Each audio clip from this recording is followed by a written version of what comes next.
Welcome. You are at the CCC. Where there are no outside issues. My name's Anthony. I almost missed my cue. My name's Anthony. I'm an addict, an alcoholic, another bozo on the bus, and I care about you. And I'm LouiLou or Lewis, and my pronouns are he and him. I am in recovery for crystal meth and alcohol, and I am always in search of balance. My name is Jordan, and I'm an addict, always trying to make good choices. That's and wonderful. I love that. No, and each week I think that's great. Yeah, and each week we strive to foster a brave space where we can engage in conversations centered around topics of recovery.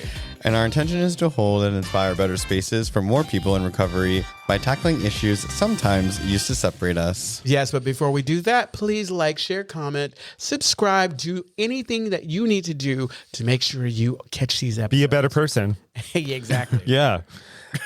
Yeah. Yeah. Tell me about it. And now, the disclaimer. The thoughts and opinions expressed on at the CCC are ours only. We do not represent anyone but ourselves. In other words, we're just a couple of friends behind a mic here to entertain you. And of course, everything we talk about is for general information purposes only. That was a bumpy ride. That was a bumpy ride for you. Bumpy. Yeah. He's over here right. He over here looks like he's on an AM radio talk show. Like every time I see it, it's like I'm all. And now it's time for fresh air on AM radio. Oh my goodness. How are you, gentlemen? I'm fabulous. I am fabulous.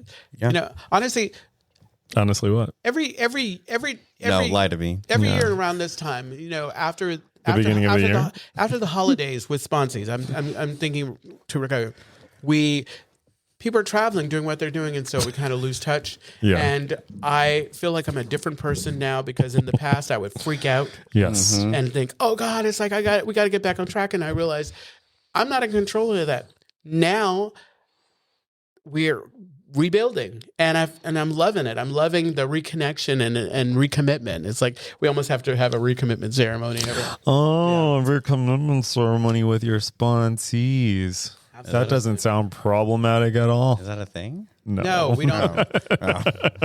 No, No. I think that we do this on a regular basis. I learned this from sponsors. Like when we sit down initially, we sit down and we come up with agreements together. And then there are times where we have to sit down and rethink those agreements. It's like, is this working for us? Let's figure out something else. And it's like, and so that's the idea that I'm talking about. It's like, okay, hey, because my love language is sarcasm. You know that. Yeah. So I had Your love language is sarcasm. You're a Virgo. You think there Shut should your be mouth, grace. okay? And you love people from across the street. Oh my God! We're done with episode. That's it. I have a website of Lewisisms. Okay. Welcome to 2026. It sounds like 2024 and 2025. Are we done? Are we done? Okay. Yeah. Anyway, great. that's all. No, I love that. I love that. I love that. It reminds me that we really should have grace. And for ourselves. I'm going to give you both grace right now. How about that? Pulls out her Glock. This is grace. This is grace. She pulls out her fucking trazodone, real B train. Her Lunesta. Yeah. My Lunesta.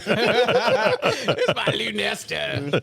Oh my goodness. It really does sound like we're sponsored by Big Pharma. We're not.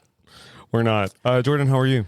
I'm doing all right. You know, no complaints today. No complaints? Yeah. I have a couple. Oh. You do? No. I always thought it was interesting when someone says, I can't complain. Well, no. Something that's really cool, and this is the Red Bull talking. Like the thing that Apparently I do is we're sponsored by Red Bull. no, this is the thing that I say. When they say, "How are you doing?" I said, "I can't complain," but it's like honestly, it's like there are 5 things I can celebrate and 5 things I can complain about, and so I try to meet somewhere in the middle. Amen.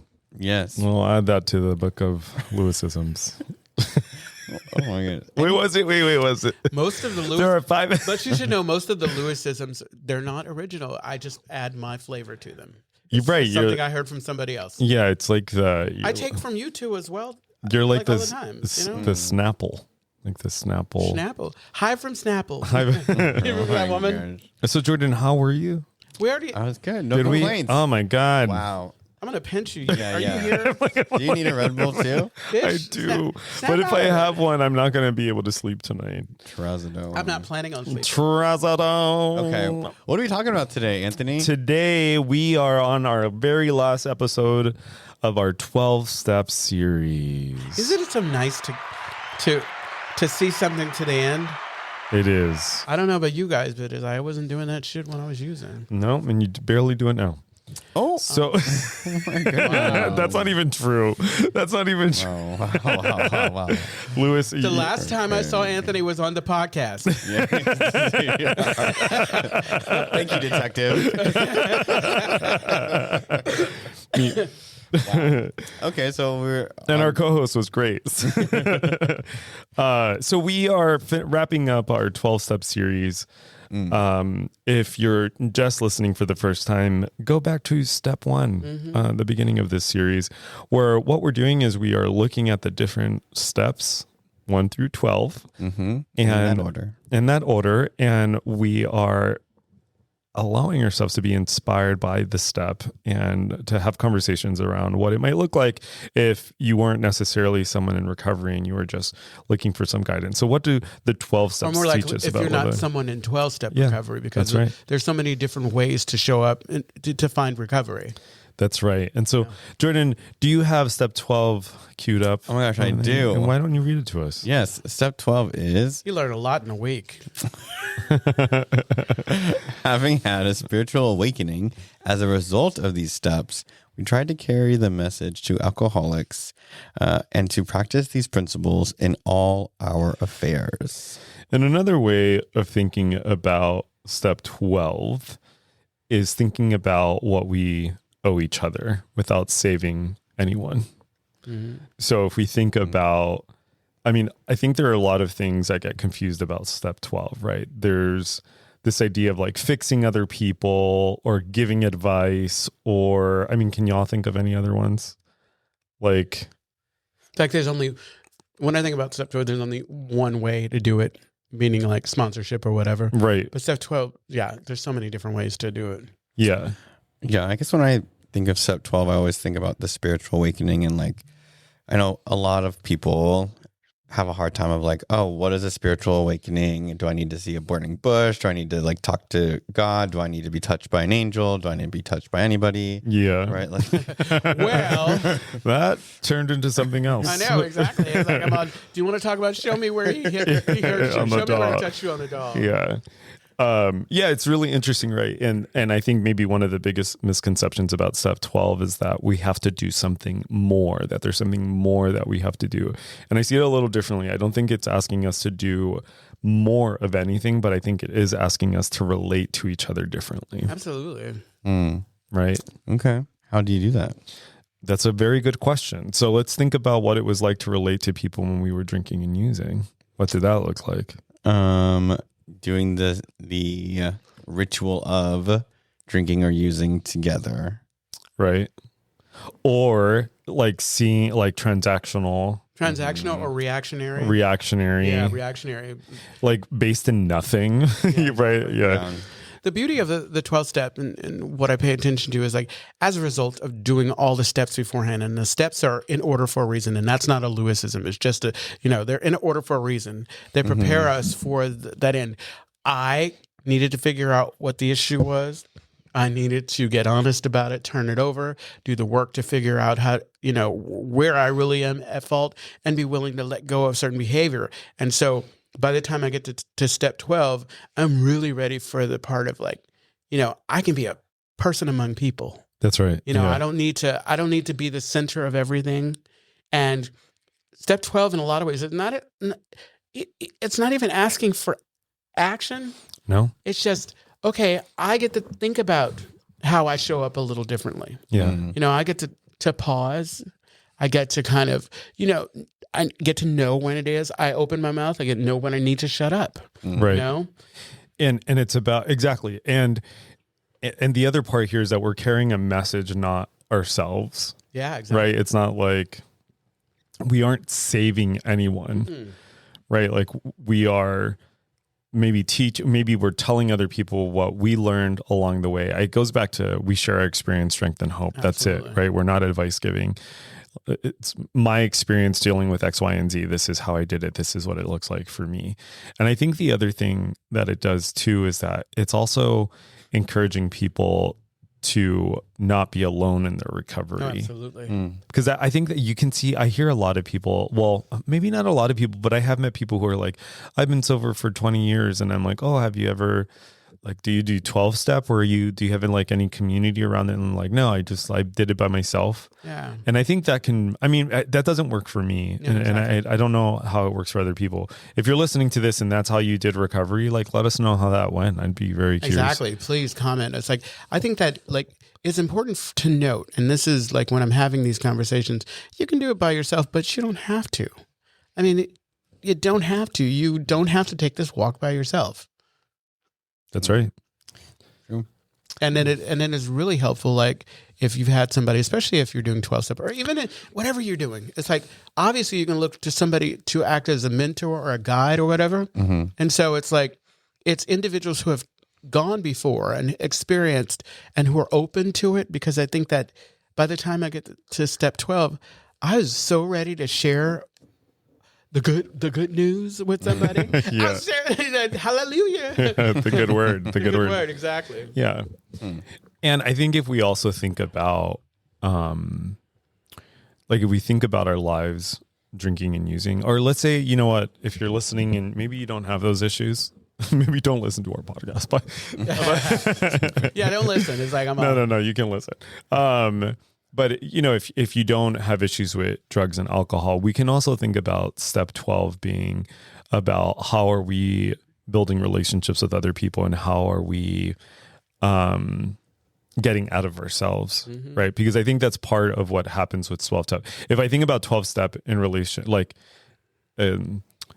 compared to what life was like, I guess, before, there's like, I remember having like really shitty self-esteem, right? Like I didn't have meaningful relationships. I didn't feel like I belonged to anyone. And I think with step 12, that all of that stuff starts to shift a little bit, right? Through your relationships, you might find like more meaning, or you might identify things about yourself that you really liked. You might learn that you're actually a very good listener. You might learn that you build relationships easily, or that you're helpful in a certain way. Like it generates it has so much to offer. Yeah. And it makes me think of like, I've heard in a meeting before that like a spiritual awakening can be as simple as a mind shift. Exactly. Right? Like it doesn't have to be this profound experience. It doesn't have to be you're a whole new person, right? You just see the world a little bit differently. Like Miss Billy says, you get over yourself. Like, but by the time I got there, it's like I stopped being all self-centered. I realized that I can figure out how to fit in instead of worrying about like, how do I fit into a fit in? I can figure out where I want to be, how I want to situate myself in the great scheme of things. Yeah. I agree. What have been, do you either one, like what is, I guess, do you remember the first time you did a step 12? What was that like? Honestly, it was, the first time I worked the steps, I was really kind of, without knowing, I was steeped in people pleasing. And I was more concerned about like, I wasn't concerned about what I was doing, was concerned about what it looked like to other folks. And so that meant my first sponsor is like, now you need to go out, and I was in treatment, and he's you need to start working the steps with people. And it was aggressive and it was crazy or whatever. And it was uncomfortable. And I think that I kind of shut down. I didn't realize that everything that I was doing, showing up and sitting in a meeting, talking to the newcomer or whatever, was a 12 step. At the time I was thinking, oh God, I gotta be in the steps. And it took forever to get my first sponsor. And then I got my first sponsee. I remember Jacob, love him. And then my friend Amir hooked up with him at the park. Oh no! No, I'm sorry. Well, let's not go too far, because you've sponsored more than anyone at this table. So how has that shifted for you now? Like, what does your sponsorship look like now versus then? I've definitely gone through phases where initially I thought that I was supposed to save people. Thought that I was supposed to control people. I thought that I thought that I really had a hand in whether or not they they drank or used or whatever. I thought that was my issue. And I think where I'm at now is I bring myself to the experience. And I also realize that all I'm responsible for is working the steps with you the way, just walking you through the steps. I don't need to do anything else. I don't need to decide your social life. I don't need to tell you who you should or hang out with. I don't even need to be a party in whether or not you decide to pick up or not. That's right. Like, I love, one of my friend Gavin's, he says, it's like, you relapsing, it's none of my business. It's like, I don't care. I'm sober. My recovery is my recovery. Like, that is what I focus on. I'm going to be there as long as you can. I think that I take this seriously, but I am also a lot more relaxed, a lot more. I don't make a big deal about shit. Right. And what I hear and what you're saying too, is that there's like a loving detachment there. Oh, absolutely. Right. Like where the relationship is valuable and it's important, but you aren't trying to control the other person. I mean, that's your language, right? You're not trying to control them, but there's a loving detachment there. It's, I'm here for you. I'll share my experience with you, but I'm not responsible for your trajectory. Absolutely. Yeah. That's quite beautiful. Mm. I guess my question. I love it. I guess my question. Here we go. Here's my question. Is okay. That was me. Choices. We said that there's other ways to do Step 12 that aren't just sponsorship. That's right. What are those, and how have you guys done those? I think just being of service. This is 12 step right now. This is like, no matter what we do, it's like I was thinking about it, the analogy of like when I go to work and when I get to a point where I can show somebody how to do what it is that I'm doing, then I know what I'm doing. Because it's like there are times where I'm just a rock star employee, but I don't have the patience to show anybody else. Mm-hmm. And so sharing at a meeting, showing up at a meeting and taking a commitment, talking to somebody who reminds you of yourself when you first came in. Mm-hmm. Like there's so many different ways. I think you do it in your work, Jordan. Absolutely. I mean, you're a social worker. Mm-hmm. And aside from kind of there's like the psychological emotional work that you're doing with people. And that comes from your experiences too, both like as a scholar and as a practitioner, but also as like someone who's had to digest ideas and you've also had those experiences. Right. So I think that's another way that we do this step 12. I think the other thing too, like this is coming to me now, so it's not a fully formed thought, is that step 12, I think there's a selflessness about it where it's less about, I'll speak for myself. It's less about me and say maybe the things that I learned, and more about maybe something that's inspired me. So I don't know. Basically what I'm trying to get at is that sometimes there's something that I can't convey with language that I might be conveying in my relationship to you, right? Like answering the phone or showing up to an event or, right? Like there's a message to be conveyed in that too. Like here's another example for me. So there have been meetings where I go and there's someone sharing, right? Mm-hmm. And when they're sharing, so very little of the content is landing for me, but it's how they're sharing, right? Like it's like the person who doesn't have like the very polished share, but they're up there and they're nervous and they're showing you that they're nervous, but they're still doing it. Or, they're kind of like tripping through things and they're like processing with you, or out loud. That to me, that feels like an act of service for me. That feels like step 12 because I'm learning something from them, but it's very little about what they're saying and it's about how they're saying it or how they're showing up. So I think that's one way of doing step 12. Being like doing, what are you thinking, Lois? Other than you're texting right now. Oh, no, I'm sorry. Well, Anna. Oh, yeah?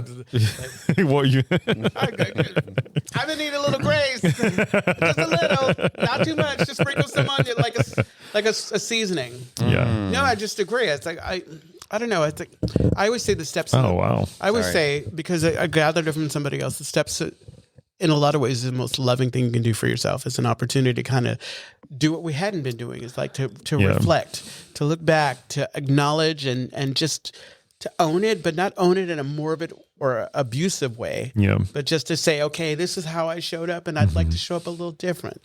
Yeah. The step 12, they're two of my favorite readings in the recovery literature, like AA literature. And the 12 and 12, I love the stuff that's written on step 12, like step 12 itself. I love it. There's something about it. I read it and I always feel inspired. And I remember like the first time I read it, I was like, oh no, this is what I need in order for me to feel it. Even if you're not in 12 step, go to the 12 and 12 and just read what it says about Absolutely, step 12. beautiful. It's so beautiful. And I was like, change how you see your eyes open, and anytime you change, like what I thought was success, what I thought was whatever, it's meaningful. Meaningful. It's not. Right. And I think that's amazing. And that's what like really opens you to, because it's almost like you get to a certain point in your recovery, the 12 step, like the first time you do it, and you realize there's more to go. Yeah. Like, that's what I love. I love that there's no end. There's no end. Yeah. Or having someone like feeling like your life is a mess, right? And you do all this work and you're working, right? And like no one's life gets perfect ever. But then you have someone who's coming in and they're like newly sober and and there's this really kind of wonderful, amazing, magical thing that happens when you are seeing them and you're experiencing them and you're like, holy shit, I get it. We get to see the lights come back on. Yeah. That's amazing. Yeah. Because I think I've been thinking about that a lot recently about like the different, like, so I do work with folks who have addiction and mental illness. And to me is like, there is the interesting thing about addiction is that it's so disguised. So when someone is struggling with addiction, if you're not surrounded by addicts and alcoholics regularly, you will see someone who's struggling with addiction, like all the behaviors and all the thoughts, and you'll think, oh, there's something wrong with that person and it's about them. But if you've been around enough addicts and alcoholics, you're like, oh no, this is just like someone who has like untreated addiction, right? Like everything from how someone thinks or behaves or like sees the world or sees themselves, right? Like if you're not around addicts and alcoholics regularly, you think that it's somehow unique, and it's not. It's part of the condition. So when you're working with someone who is newly sober and you've done all of this work, you get to see that. And I think part of what happens there is like, by seeing it, you have a love for them, and that love gets transferred back to yourself. Absolutely. It's like, love is not love until you give it away. Oh God. I know. Okay. I was just feeling somewhere. I love that. I think that's real. Yeah. Love is hard. I want everyone to know that. Here we go. Jordis and Lewis told me that I should be single for the rest of my life. We didn't say that. We did not say anything like this of the sort. She was wearing a maiden shoe. Is that what you're talking about? What? When you said nothing of the sort? Nothing of the because New York, she says, like, do you remember that? Was it Pamela? Do you guys know what I'm talking about? Is it from... yeah. Are talking about Flavor of Love, Miss New York? Yeah, that one. I love it. When she talks about the shoe that was given to her. Gemma. She's like, Gemma. Like, yeah, it was something like, she gave me a maiden shoe. I would never wear that kind of shoe. Yeah. Anyway. No, I think I digress. I was watching that clip earlier, and like, she's iconic. She is iconic. Have you seen her? We digress, everyone. Have you seen her in recent interviews? She's so sharp. No, she is. She just played a fool for a while. You know what? I think the reason why she's been so successful is that she has presented what she wants you to see. I think that she's really intelligent, and she's amazing. Great. She's sharp. I like her a lot. Yeah. And what I know about her. Would you say she's doing step 12? When, you know what, entertainment. She's doing her thing, you know? I don't know. Is she doing step 12, Jordan? I don't know. Maybe we'll do another episode. I know, exactly. Oh my goodness. Self-tab. Well, we are losing our steam. I think, where are we over there? Yeah, you know what?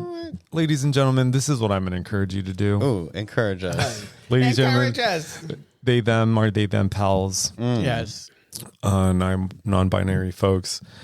Step 12. step 12. Mm-hmm. If I say it enough, an idea will come to me. When you get one of the okay, so going back to this idea of like I wasn't finishing things before. The first time I got to step 12. It was a brand new me. It was a brand new me, not just because of the work that I'd done, because I was like, oh man, I can finish shit. So that was pretty amazing. It's an amazing thing, when you see something come to fruition.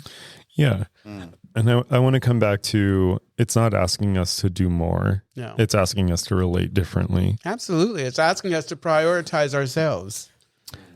By prioritizing others. Yes, exactly. It's that the paradoxes of AA. Exactly. It's wild. Okay, I have a question. I do have a question. Okay, what's your question? Okay, so you go through all steps 1 through 12. When do you know it's time to redo the steps? That's up to you. That's totally up to you. Yeah. And no one says that you have to redo this. You don't have to. I think one of the things is like you go through the steps and hopefully you start sponsoring. And every time I work the steps with someone else, I'm kind of going through the steps again. But what's happened, because every time I change sponsors, every time I have changed sponsors, or I've had opportunities to work the steps very intentionally. Like I've shared in the past, I've worked the steps after I came out of a really toxic point in my life, I worked the steps around my blackness and my gayness and whatever, and all of those things. So I really focused in. Yeah, but it's like you can work the steps as many times. Some people do it every year. Some people only do it once and never again. I mean, that's up to them. And usually it shows. 42 years and you're fucking like I'm all. No judgment, but judgment. Yeah. Well, let's land this plane, shall we? Oh, okay. Plane needs to be landed. Oh, no, Lewis starts. Ladies and gentlemen, they, them, pals, non-binary folks. Let me tell you something. Well, I want to let people know what's happening here. So we have this script, as you guys know. We have an opening script. We have a closing script. And as Jordan has come on board, we have been trying to find ways to adapt this. And this bumpy feeling that, see, the thing is that we go through this script regularly, right? Yeah. And yeah. Like, are you okay? No, my stomach hurts. Oh. Right. So we're figuring it out. So what? That's shuffling. July. They can't even hear the shuffling. He's like, that's shuffling. What shuffling are you talking about? My trazodone's kicking in. The Castro Country Club is a safe and sober community center for all people and a refuge for the LGBTQ recovery community. Wow. We provide. That's you, Jordan. Oh, that's me? Yeah, see? This is what I was talking about. You put an arrow on the next one. And then I crossed it out. Wow. Okay. We provide programs and services that help change lives by supporting personal growth. Our vision is to reduce the suffering of addiction by connecting people to community, opportunity, and support. Yes. And please... you can find more information. Including all ways to contact us at www.castrocountryclub.org/podcast. Check out new episodes every Monday when they're released. Yeah. Thanks, Brandon. Make it choices. Make good choices, everybody. We love you. Bye.